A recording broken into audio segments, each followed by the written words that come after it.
Parashat Vayetze.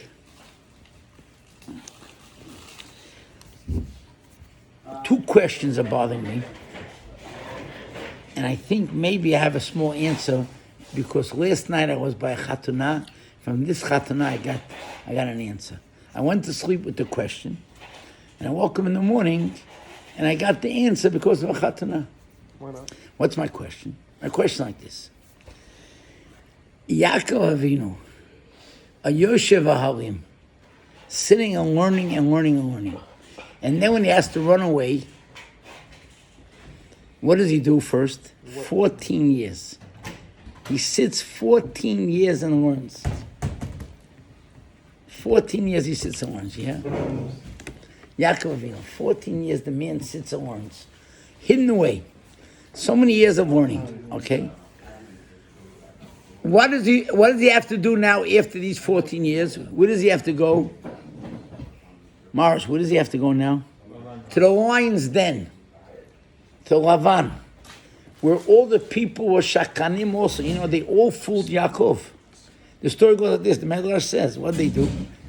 He calls everyone together. And he says to them like this, listen. Lavan, he says, we've been here 7 years. Yaakov has worked for us. And we have no problem with water. Before he came, there was a major problem with water. And now we have no problem with the water. Do you want him to stay on or not? Of course. But you should know, if he gets married tomorrow morning with my daughter, he kisses. He's gone. He's over. So what should we do? We need him. I'm going to make a fancy chatana. And he's going to think that he's marrying Rachel, and I'm going to sneak in Leah, and then he's going to want to marry Rachel. So another 7 years we'll get. Great idea, they said. Great idea. But then Lavan says to them, how do I know that none of you are going to... How do I know that none of you are going to let him know the secret? Every one of you has to leave me a mashkon. If you don't tell the secret, I give you a mashkon. Give me a mashkon. Collateral. A collateral. So everyone puts down $100 bill for collateral. He takes these $100 bills from all these people and buys the Sudah, makes the Sudah. And he pulls it off. The next morning, they come to him and they say to him, where's our mashkon? He says to them, what do you mean? Didn't you eat last night? You ate your $100. I gave you back $100 to food. What do you want? Yeah. But they were also ganavim because they were also fooled Yaakov. So Yaakov has to go to a place. And who is being born in this place? The Shifteka. 11 of the Shvatim are born together with Dinah. In such a place. What's the pshat? It's so much tumah. And here we have to get Shifteka. How's it going to happen? You had a question. Is that the place that it should be born? Always the holiest things come out of Tumah. You see that? Like David Melech. True, but here, sitting there so many years, do you know what the language that they spoke between themselves, the Shvatim? Aramaic? No. The Marshal says Aramaic. Oshna Kodesh was that fancy language. But what was the language when they were playing together, talking together? Aramaic. Really? They didn't say that. Marshal and Sanhedrin Daf Chof Ambis. Check it out. I'll take the rabbi's word for it. He wrote a book on the Hashem. That's where I saw it. They said that they spoke in Hebrew. That's why. That's how he knew. Yeah. When they wanted to speak a language that no one knew, they spoke in Hebrew. That was the hidden language, which Paro didn't even know. That was when they wanted to speak secretly. But between themselves, they spoke. So why? That's my first question. The question is exactly what? The second question is one question. I'm going to ask my next. My first question is, why did HaKadosh Baruch Hu have it that Yaakov Avinu, Kadosh v'Tahor, clean, spent all his time in Torah, and here he has to go to such a place that there's so much tumah, there's so much trickery. One tricks the other, there's no honesty, there's nothing there. And he has to go there. And there he has to have his children in such a place. Could you imagine a person going off to Harlem there and There was tikkun for stealing the bracha. he did it because the mother told him. He did a kibbutz. My second question is like this. There has to be twins. Why does there have to be twins, Yaakov and Esav? Let there be Esav being born first. And then let her carry Yaakov. Why do they have to be both together? Together? And they fight with each other. Why? So my answer to this is last night's Chatana. I was in a Chatana last night. I woke up in the morning with the answer. I was last night in a place. The place like this. Downstairs, 300 people sitting and learning. Unbelievable learning. Learning. B'chavutot and the Rebbes and this and that. And learning. And upstairs, you can't go into that place because the women are dressed like animals. That's not right, What is that name? I didn't know what type of Chatana it was.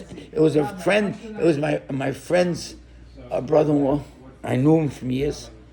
So I had two guys take me. They took me. They walked me in. I took, what do I do now? So HaKadosh Baruch Hu sent that my friend was standing by the door, by the hall door. I had to walk in through the lobby. And his brother was also near the door.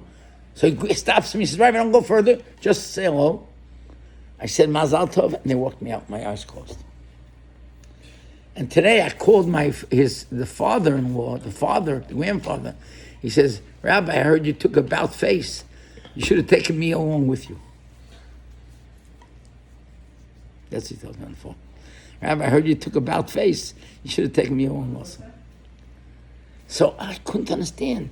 Here there's so much Kedusha going on at the same time. Learning Torah with a call. And upstairs such Tumah. And it wasn't just Tumah they dressed. The music was mamish from the worst in Manhattan. See, I don't have a chusha smell, but they tell over Rebbe Chonon Wasserman, you heard about him, the great Baran, he came to America to raise money. So he had to go to the west side. Over there was a whole community. And it looked to the driver like he had closed his eyes. So he figured he'll go a shortcut through the schmutz of Manhattan. Rebbe Chonon said, "Oi, get me out of here. You go, it smells here, terrible. Get me out of here." We don't have the chush. We don't smell. But you see what's going on? So here is such a ruach of tumah. And here underneath there's so much Torah going on. Mom is beautiful. I went downstairs. Who took me downstairs one day? You took me downstairs. Remember that night? I know. That night when I was by you. I went downstairs. See, unbelievable. Torah learning. I know. No question. No question. But how is it in one place? That's the answer. In order that it should be possible, such a thing, HaKadosh Baruch Hu had to make that Yaakov Kedusha should be in a place with so much Tumah. And have the children of Kedusha. And Yaakov and Esav together in one room, together in one stomach, in order to teach us, to give us this ability.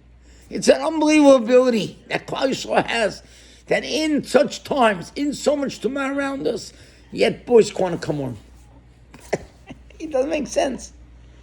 Years ago in Europe, the Mashgiach Rabbi Yerucham used to tell the Bachman when they come back, it's a nest how you came back to learn. Where did they go already? They went home. What did they see already? We see what's going on. And Alpha PK boys come to learn and daven and learn and daven and chesed. What? Who was? Yeah. Oh yeah. Don't I sing one? Rabbi Yerucham Movovitz. Yeah, he was by us also. So not Olshin, Right. Sorry. That's the guy that came 2 days ago. DMG? DMG. He was around. He's a Chase Young. Shout out to him today. Beautiful. Baruch Hashem. Yeah. You know what's going on? How do you understand? That's the answer. The answer is Yaakov and Lavan in the same place, same time. And unbelievable, you know, the sheker. It says over there at the end of the parsha, the Torah tells us that Lavan runs after Yaakov, right? And says to him, if not for Bari Olam, I would have killed you. Yep. So Yaakov says to Lavan, okay, so let's make a matzeva. Let's make a reminder to remind us. So Yaakov says to Lavan, you see that stone? Maybe pick it up. Lavan can't move it. Can't pick it up. Yaakov goes over and just lifts it off one time. Lavan says, you see that stone? I picked it up. Shakran on the spot. Yeah. With such a person, can't even say the truth out of his mouth. Here. He says, it says, Vayikach Yaakov Evan, Vayrimeha. He just lifted it up. And the Medrash says, he offered it to Lavan to pick it. Couldn't. Lavan says, what he says, Hagav hazeh, he says, Asher yorisi. Hagav hazeh, Asher yorisi beini v'necha. He put it. He didn't do anything. He couldn't even lift it up. Yaakov wanted to show him, you think you're so strong. You know, you have to know who you're starting up with. And then what he had was that the other kids should also pick up big stones. Yeah. Stop picking up what they want them to pick up stones for. And he couldn't pick them up. He could pick them up. And they picked him up. He says, Liktu avanim. Okay, Vayikhu avanim. And the stone was so big, as big as the whole town of Tveria. You went to Tveria ever recently? That's how big the stone was. As big as the town of Tveria. That's crazy. Tveria is the city. That's crazy. So the Medrash says the stone was so big, it was as big as Tveria. The lesson we had over here, David, was that how is it possible that Dusha and Tumah can be together? And we see that it's possible today. There's so much Dusha going on, and right on top of them, there's so much Tumah going on. Oh, you were by that Chatan last night? Yeah. Not the one you were, not Rabbi Zachi. Not Rabbi Zachi. Yeah. You were by the other one? Yeah? And you stood around? No. You stayed there? I stayed there. I served 3 drinks. No, I don't drink. I walked in and marched out. The next wedding, the one who's marrying my niece, you could walk in and stay in that one. Okay. That one's going to be separate every day. Okay. Okay. I don't know how you can stay there without throwing up. Without throwing up. Bottom line, Rabotai, how is it possible? That was our question. Downstairs, 300 boys learning. Upstairs, animals. How's that possible? Because Yaakov Avinu raised his family where? By Tumah Lavan. Because of that reason, it stayed like that? That Tum'ah and Ta'orah is always going to be together? Not that it has to be together, but that Kedusha could grow. Could grow in Tumah. He gave the Kedusha Chizuk to grow. To be able to grow. He gave the ability that Kedusha could grow. What? That's it. So Rabotai, HaKadosh Baruch should bless us all with Baruch V'Atzrocha. Tonight's Chatanah should go off beautiful. Bezat Hashem Yitbarach Shemo. And we should hear Besurot Tovot. That's the main thing.